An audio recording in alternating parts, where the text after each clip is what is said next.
Hello, this is Stuart from Hear Me See Me podcast, and today I'm really excited because I've got a lovely young lady I've recently met, but I know of her work previously to that. Today I'm talking to Josie Naughton, CEO and founder of Choose Love. How are you? I'm good, thank you. Hi, Stuart. It's lovely to be on. Thank you for having me. You're very welcome. So recently I saw you dancing across a room. I thought that girl's enjoying herself. She really is, and it was our friends Lena Headey's wedding, wasn't it? It And was. and then we were chatting away, and I think I come up and spoke to you at some point, and then you said, "Oh, I'm the founder of Choose Love," and I thought it'd be some old bloke who's like this sort of board of directors, and it's not some other young lady like you. Um, Tell me about, I know you didn't start with this. You was in the music industry. So tell me about sort of where you were and how you came to be doing this. Of course. Well, I am a very unlikely co-founder and CEO, and I have to say it was as much a surprise to me as it is for a lot of other people that I've ended up doing this, and that the organization finds itself in the position that it's in. But I studied anthropology at university, but I dropped out.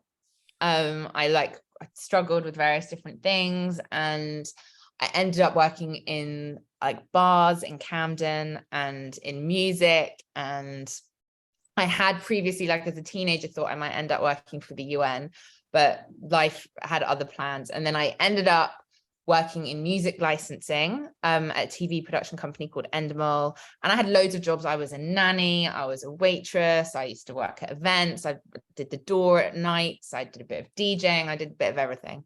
And so then I got opportunity of a lifetime, and I got offered a job to work as a PA to the creative director and manager of Coldplay, the band who some people listening might have heard of. Yeah. And that was just amazing, and it was a dream come true, and I learned so much about how to run something that works at a global scale with a small team of really dedicated people. They do so much charity work, so I learned a lot about the charity sector there, and I was really lucky. I'd lived in LA and was about to go on world tour, and in 2015 that is when the refugee crisis happened. And so for anyone that doesn't know, 1 million people arrived in Europe that year, over 1 million, seeking sanctuary. So it was primarily people from Syria, but also from Afghanistan, Iraq, Iran, Eritrea, Sudan. There can be kind of up to 25 or even more nationalities in some of the camps that we work in Europe. And I just felt heartbroken to see what was happening on the news, and all of these really sad images of families crammed into dinghies, of people crossing borders. There was a very famous image of a little boy, Aylan Kurdi, who washed up on the shore of Turkey. That was just so heartbreaking, and wanted to do something. I said to some friends at lunch, I think we should try and raise £1,000 and gather 1 van load of tents and sleeping bags and take them to Calais. And the links that we set up went viral. And then, to cut a very long story short, here we are 7 years later, and we're an organization that supports refugees and displaced people around the world. We work in 26 countries. We fund 200 different partner organizations, and the organization has helped over 4 million people. Wow. It's been a lot of just constantly seeing more and more need, and feeling that we're able to do something about that. And so there was never an intention to become a big global organization. It just happened. And I sometimes think that's the best way for things to happen. Of course. I mean, I often get the same thing, and people say, why did you do it? And I started off, and it was just me cutting some homeless people's hair in Romford, where I live. But I never wanted it. I never sort of wanted it to be a thing.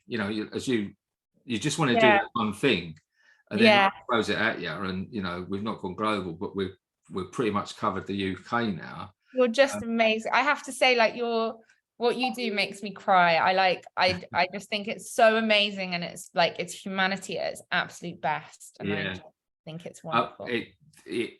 Well, I love it. I love doing it as you love doing it. And I think because our friend Lena, when she came, she was blown away because she knew what we did and she agreed to be our ambassador. And she's a real, but you know what she's like. She don't just want to be on paper.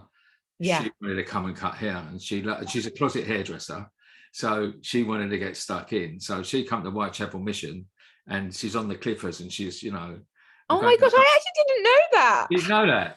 No. Yeah, I'll send you some pictures. Oh my God, that's amazing. Yeah, it's in the pandemic, so we're all masked up and everything, but I like to hold her back because everyone was just getting it, you know.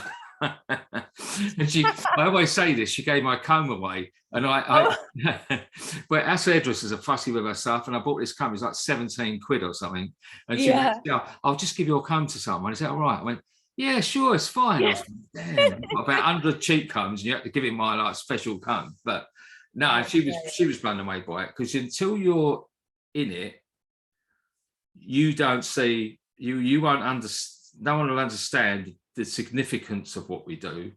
And I suppose, like yourself, when people see it on the news, and till you went and saw the realities of these things, people won't really understand. What was your first feelings when you went out there? You know, it sounds really silly, but I think when you see things on the news, you're a bit distanced, and you kind of it doesn't feel like it's part of your reality, and it definitely doesn't feel like it could have happened to you. And so when I first went and saw for myself what was happening, the thing that struck me most was, God, this is just human beings exactly like me, or exactly like my mom or my family or my friends, and that it's literally just down to luck that this isn't my situation. And I think that like that connection, and that just really feeling like this is just we're all one, this is all humans, and therefore I have a responsibility to try and do my best to do something about it, whatever that might be. That is really what struck me, and what I mean, my life was never the same again. Yeah, I get that, because you can't stay the same, can you? If you go and witness something like, you'd have to be a bit strange not for it to change.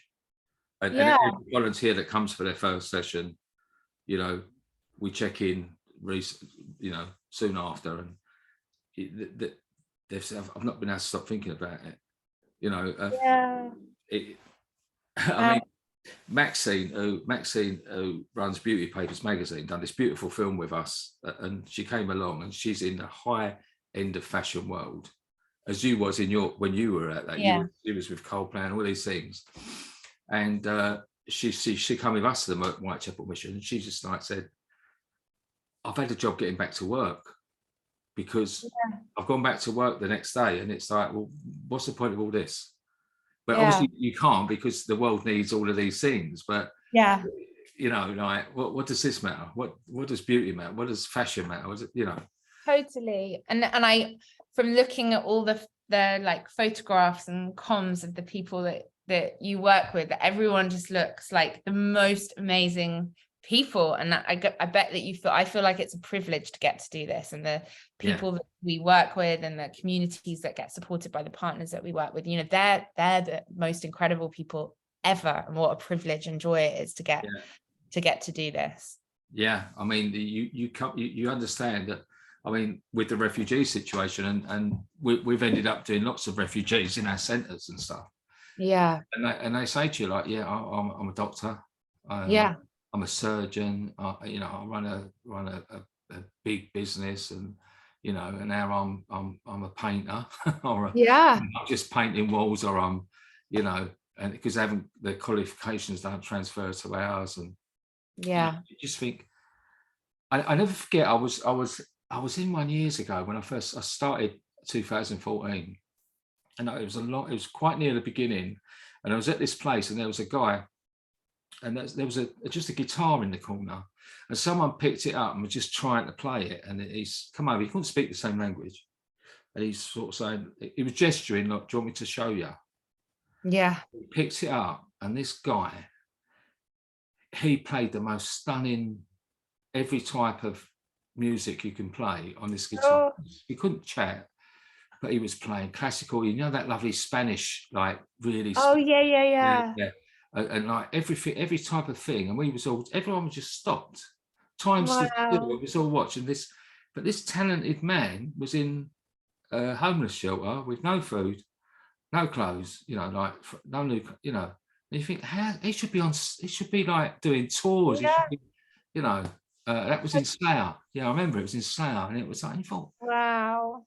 you know, and you must see thousands of these evidence of this, you know, like Absolutely. Absolutely. You know, yeah, the richness and the culture of all the different people that I've got to meet over the years. And you meet, I was speaking to someone yesterday who works in a camp in Greece, and they were saying that there's a young guy who's like 18, and he's just been accepted to, he's like a genius, and he's just been accepted to all the big colleges in the US in terms of like his performance and entrance, but he can't leave the camp. So he can't go, he can't take up these offers because he's a refugee without status, and he's not allowed to travel. And that's just so, it's so heartbreaking. It's so incredible to hear about his gifts, and that just drives me to be like, we can't live in a world where that person isn't able to reach their potential and unlock all of these opportunities. We have to live in a world where it's where everyone has the same opportunities. yeah. I've done one a couple of weeks ago, and that was in East London, and they'd set up a day with all sorts of services, and we was in the corner cutting hair, and a guy come along, and he was I forget which country he was from, but he was saying to me, like, I want to be a barber. I want to, like, you know, me and there's another barber with me, and we was sort of doing it. And I said, look, if you can find a way to get onto a course, I'll really help you. So I wanted to make sure he was not, because I get a lot of, you know, not really committed. They like the idea of things, but it's just something about him, you know. And he said, no, I want to be a barber. And I said, well, you start and I'll help you away, you know. But then I got an email, funny enough, I've answered it today, from a housing, for a work support people that were there. And they're saying, oh, Lucian wants, so he's been badgering them, and he wants to do it. So I think I've got him a college place. Really? Oh my gosh, that's so lovely. What's great is I've tried it once before, and that was just before the pandemic, so it all sort of fizzled. But I know people at a great college in Essex, so I think if they can fund his travel and he's willing to travel, but then I get lots of gear given to me, so we can kit him out. I get the top of the industry, and these hairdressers are lovely, right? You know, apart from me, but they're all lovely. And you know, I know some top industry people will give me a tour. They'll come and give a day with him, and he'll get like one-on-one training by these people. So you know, you're amazing, Stuart. Oh shucks, no, it's not for that. No, it's just seeing it, even because you think, oh, if I can't do it for 1,000 people, does it matter? No, just every one person. Yeah, that's I everything is like small steps, and actually there's no such word as small, because one human's life is everything. Yeah, and that's the thing, you judge is all this worth it for this one person? But yeah, because it'll ripple out, because then, you know, if we make a success of it, you know, other people, because people like success, it's attractive, you know. And once you show it success, there'll be another college. I mean, these ones are great. I haven't even asked him yet, but I know they will. But there'll be another one. Go, look, oh, they've done that there. We want to do that, you know. And that's how this good stuff spreads out. Yeah, you know, that's to begin with a little acorn, doesn't it? You know. Yeah.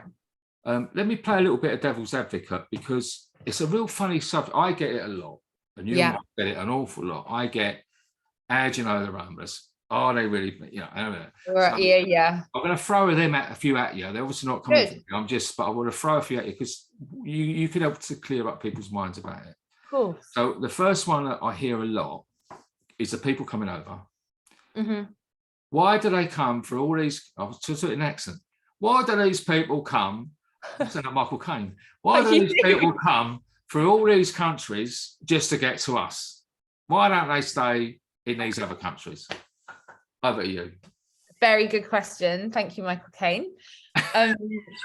So the thing is that in terms of the percentage of people, if we're talking about the UK, who are coming to the UK, it is such a tiny number. There are 100 million displaced people in the world right now, and we're talking about numbers in the thousands. So it's not very many. Yeah.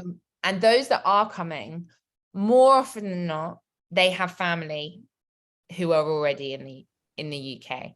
And so as an example, let's say you are a teenager and both of your parents have been killed in a war, and you have an uncle who lives in the UK, you are going to, that's where you're going to go. And if there is no legal way for you to access, which there should be, a way to apply and say, hi, my uncle lives here, I'd like to be reunited with them, which should exist, then you have no choice but to make your own way there.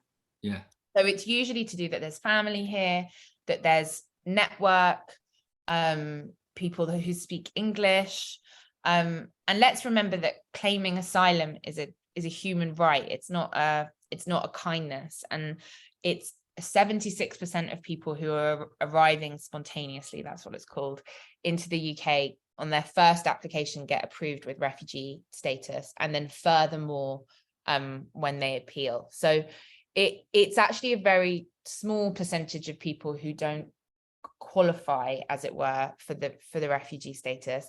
And then even in that case, I would say, you know, no one makes these journeys unless they absolutely have to, and they for whatever reason, be that persecution, be that they can't, there's no jobs, be that there's no food, that there's no access to safe water, whatever that it has to be a huge reason for people to risk their lives, to leave their homes, and make these dangerous journeys. There's a quote, you know, no parent puts their child in the water unless it's safer than the land, and I really do think that that's true.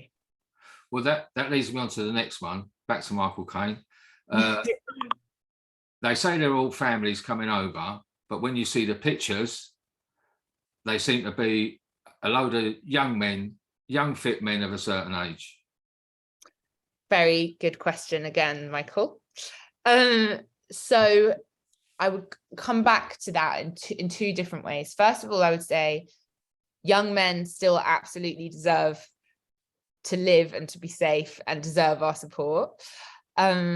But I would also say that we live in a world where the media is trying to vilify some of the very most vulnerable people in the world to kind of draw attention away from failings at government level. And so often what they do is they will take a photograph that shows young men, and there will be families standing right next to them, and then that those people won't be in the photo. Right. And there are also extra kind of safeguarding rules and things that people have about showing pictures of children, and which quite rightly. But when talking about the first time that I ever, went to the ground, as it were, myself, I went to Calais in northern France. We'd literally been seeing all these images on the news of a camp. It looked like it was just all young men. That's what I saw on the news. That's what I saw in the newspapers. And I got there and I was so surprised. There were so many families. There were kids running around. There were people with disabilities. They're elderly, and the media had just chosen not to show that. Right. Yeah, and I get that. I'm not a fan of the BBC personally. No. And I'm not important, so I can say what I fucking want. And I can sue me. I ain't got nothing. But my experiences with them, you know, like even to like when we was doing this thing for the BBC, and they wanted to film us and all this stuff. Yeah. And they sort of like, I remember I cut this guy's hair, and they wanted to film him going off to the job centre. They wanted a happy ending.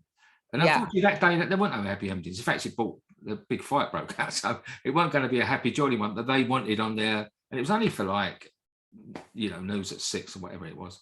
Yeah. And they come along and they've done this. And this guy, I've had other people work with the media, and they've been really sympathetic and empathetic, and I've really enjoyed working with them. But this guy was a real cheesy fella, you know, and it was like, the questions he was saying, you know, like what sort of haircut's this, and it was all really rubbishy stuff he said. And then he actually might recognise it, so if he does, uh, um, and then they gave this kid some change. Yeah.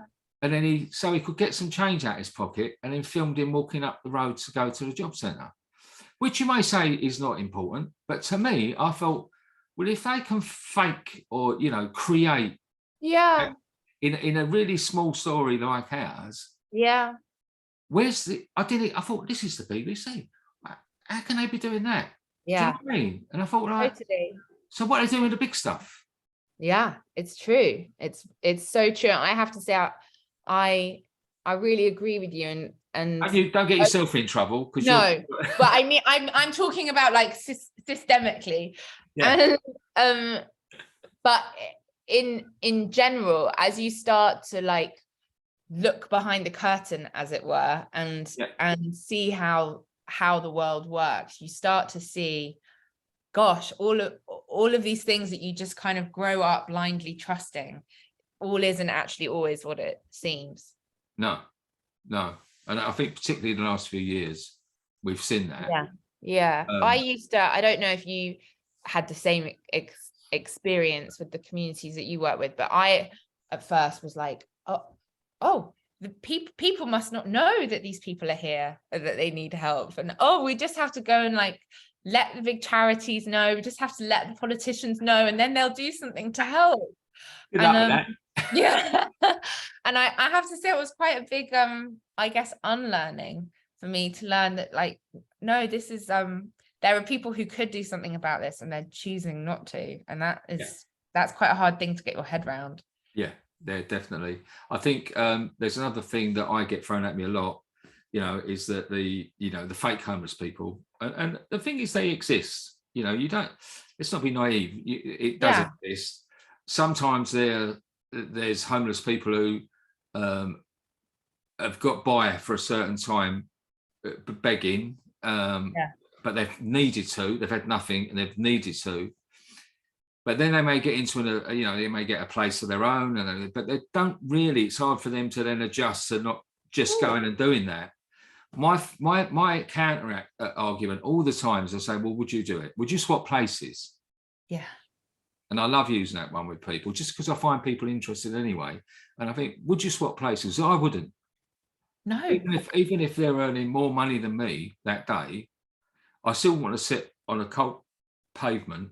No. In the rain. Yeah. Even if they do get a couple of £100 or whatever. Literally, I so agree. Like, if that's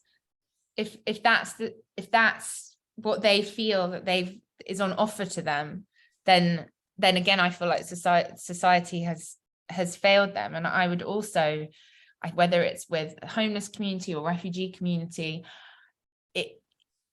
and like I said before, I think everyone that needs help is deserving of support. But if we're going to end up supporting one person who perhaps doesn't completely qualify for whatever vulnerability line we say someone has to be on, and we help that person, and it means that we do reach the person who truly needs it. Well, I'd much rather that than we just don't help anyone. That's not the world that I would want to be in. No. And the one I found that's helped me the most was if you want to go back very early on in the podcast, was Brother Kevin. It was the sort of first or second episode, and he's run that place in Dublin, like the Capuchin Centre. They feed between £600 and £800 people a day. Wow. So scale of it, and it blew me away. The first time I went, I thought, Dublin's a big wealthy city, you know, and everyone's having a party, and it's a fantastic place, you know. And I just walked down the street, and all of a sudden, it just my vision, I've said many times, but my vision turned black and white, and I was catapulted back to the Victorian area, because there was like rows of people just waiting for the place to open. And it was all ages. Both sexes, all ages, and it was all hungry. But he said to me, because I posed the question to him, I said, like, we get asked, how do you know they're worthy or whatever? And he told me that one time he saw a woman park a car and come across and come in and get some food. And he felt obliged to stop her on the way out and said, look, can I just ask you, if you've got a car, why do you need to come in and get food? And she really got upset. I'm so sorry, brother Kevin. It's just the last time my husband beat me. He beat me so bad that I thought he was going to kill me. So the only thing I could do was get the kids, put them in the car and escape. So we are now living in our car. Yeah. Wow. And he admitted, he said he judged her, and he said to get the kids, bring them in, and they fed them, they had new clothes, had everything when they left. And he said, from that day, I've never questioned anyone. He said, if they're hungry, we will feed them. I totally agree. Anyone who is in need, should be helped, and we can't. Who are we to judge? Yeah. Well, and there's always a story that we don't know. Yeah, and I do. I'm a human being, and I've been brought up in with all these same prejudgments that I've had over the years. I've been brought up in a certain area of a certain age, and it's very difficult not to go back to type sometimes, but then you pull yourself out of it, and my kids always tell me off because I'm not as PC as I should be. But I say to them, look, you've got to remember what I was brought up with. Yeah. I'm doing an amazing job of being a good person compared to what I should be. Yeah. Because of what I was brought up with, love thy neighbor and all these things that we used to watch as kids, and Benny Hill and all the, the sexism, the homophobia and the racism and all that. We was brought up on that stuff, for people of our generation to break out of it, we have to constantly do it. Yeah. And sometimes I'm doing my work and there's someone I love, and the next one, it winds me up, and I want to knock him out, I'm a human being, but then, of course. but you can't help the ones you like only. No, you're absolutely. going to set off and help people. You've got to help every single one. Yeah. And then you've got to accept, and you just put little boundaries in for there's only so far, and then sometimes you do have to go like, that's enough, pal, like we're working here, whatever. Yeah. It's there's a lot to unlearn and there's a lot to learn, and but yeah, I agree, we can't, you can't just be, I'm only gonna help this, like people who believe this or people who think like this, or it's really important. But I think you're doing the most amazing job, Stuart. Listen, we're not talking about me, we're talking about you. Okay. What about, I mean, come on, didn't you, I read on your thing, when you spoke with Obama? I spoke on the same stage, not at the same time, but yes, in 2017, I was very lucky to be selected as it's called a goalkeeper, and the Bill and Melinda Gates Foundation, with an organization called Project Everyone, select young people who are trying to create and uphold the sustainable development goals in the world. And I was very lucky to be one of those people, and I spoke at an event, and the poster had like my face was next to Bill Gates' face, and Obama was also on the poster. It was quite weird. Get framed in your bathroom? Do you know? No, I don't even know. I think it's just online somewhere. I'm not very good at keeping stuff. I like all the different newspaper articles and stuff that have been about us, and I never keep anything, but now I wish I had. You should really. I mean, my mum passed away this year, and I'm so sorry. That's all right. And we went, like, actually I say my sister done most of it. We went through the house and we found so much stuff that she'd kept, and it was like she had my school reports. She had when I was 4 and I won a beauty contest. Oh my God, I love it. It was all girls, and she put me in. It was all girls and me, and I won. And you won. And I won, yeah, little blondie, and but all this stuff, and you think people don't keep stuff now, do they? Because everything's on their phone, and I know physical stuff we don't keep. But it's something a shame about, you know, that we Yeah, don't. it's So true. start keeping it. I will I start keeping it. insist.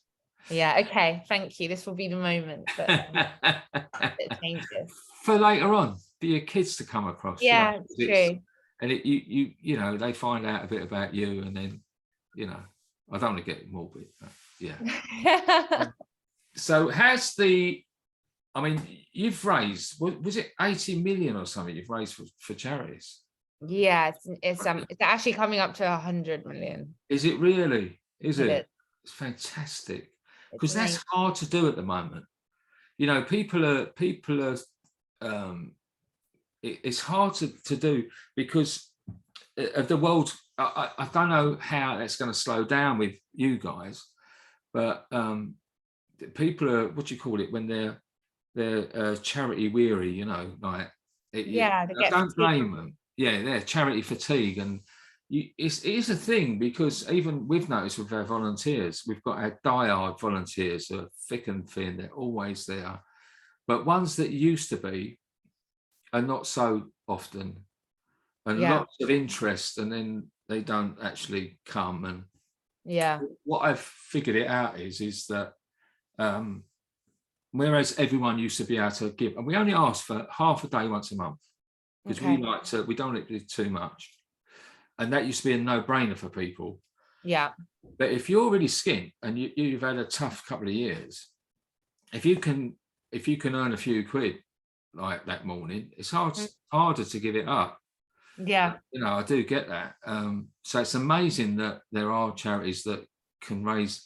It's like, as well, I know that it filters down. You know, I know it filters down, and for small charities like us, that we do find it hard to keep their head above water. That help is incredibly important. You know, because it isn't coming from the government. I No. can't phone up my local MP and go, you know, give us a few quid, we're struggling now, because it don't happen. You know, and No. so it gets fewer and fewer. I know I love putting things out to the universe, because we've been trying to get a bid writer, Uh-huh. because that's a different world. I'm not a bid writer. I've done it and I've managed to raise money in the past with it, but it's a tough thing, because you have to have its own language, isn't it? Bid Yeah. writing, and you know, and I was parked on the pavement at Portsmouth the other week, and I was a bit like, I should naughty really, but I was I'm near parked across. Portsmouth. Oh yeah. Yeah. I was Copy. in Portsmouth, near the prison. I always hang around near prisons, and I blocked the pavement, and this older lady walked along, and I thought she was going to tell me off. You know, I said, "Oh look, I'm sorry, I'll only be a minute. I'm just unloading stuff, and I'm going to move the van." She went, Oh. "No, I was just looking at your sign. That's wonderful." And Oh. she said, "How'd you get your money?" And I went, "Well, we just, where we can." I said, "There's not much about, but Yeah. I'm a retired bid writer." Oh, no way. Oh, I love it. And then we found each other, and you know, we both said that if she'd have just walked around the van, or if I hadn't stopped to apologise, we Yeah. wouldn't have actually spoken. Oh my gosh, that's so magic. Serendipity. Yeah, it's the word she used. Yeah. Oh, It's great, isn't it? I love it. Yeah, I really believe in that. yeah. And So I think that's the thing, is it's a constant thing of sowing your bread on the water, and just seeing, you know, seeing what comes through. So tell yeah. me, what's the future now for Choose Love? Intergalactic domination? Well, it's a funny thing, because I think when I was saying earlier that we never intended to be an organization, and for a long time it felt wrong to have a strategy to be an organization, and that we should be trying to put ourselves out of business, and you never want to be part of that perpetuating the system and all of that stuff. But reality is, forced displacement is increasing, the needs around the world are increasing, and so there really is a need for what we do. And so I think the future over the next few years is us growing as an organization, raising more funds, which means that we can support more organizations, support the organizations that we support now better, with more sustainable funding, and looking also at the kind of root causes of forced displacement and seeing what we can be doing about that. We're a communications organization as well, so really trying to change the narrative, because as you know, as you were talking through those questions, there's a lot of the kind of negative narrative around refugees in the media, and so we see ourselves also as having a responsibility to amplify stories and change what people see, and just carrying on doing our best, really. I mean, which is incredible. I mean, that thing, going back to the narrative of people, Lena's film of the refugee, and if I was professional, I'd have it remembered in my head, but I'm a poor old pensioner nearly. That blew me away, that film. And I'll put a link to the film on the great idea. And people just need to be when people see other people's stories, that is that human connection again. I think that storytelling is one of the most important things in changing the world that we want to see. Exactly. Yeah, they're all parables, aren't they? They're way from years and years and centuries of old. The way to transmit a message is for a story. Totally agree. We take it on board, and I think that's where we're quite successful sometimes, because it's our little time has got a beginning, a middle, and an end. I was going to say, I think you do it so well. It's just, it just does itself well, really. But well, it's an absolute pleasure. It's an absolute pleasure. It's been so nice. You're definitely going to be not a once time only guest on this. You'll definitely be back next year. I hope so. Maybe this time of year, we'll come back, and hopefully we're both out of work. I hope so. But it ain't going to happen. I know. What's coming now in the future, in the future of the economy. Oh no. I hate to end on a low, but it's I see terrible things in front of us. More and more people are going to get made homeless, or families. But so all we can do is just keep plodding along, and as you need to, as you say, you need to change people's minds. We need to make people realise that they are out there, that they exist, and it's an ever-growing problem. And and that thing you said, there's no small action that is important. Lots of people doing a small thing makes a massive, important. It really does. We talked about that big number, the 100 million, but half of that money has come from the public.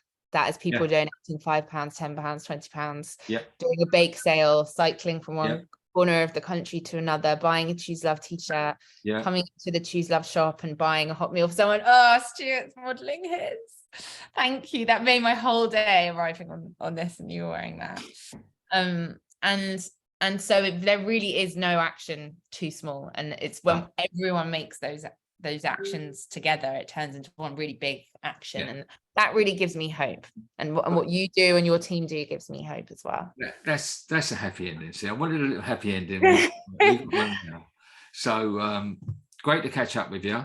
Great to catch up. See you soon when you're back in Blighty. Thank you very much, and keep doing what you're doing. You too. Right back at you.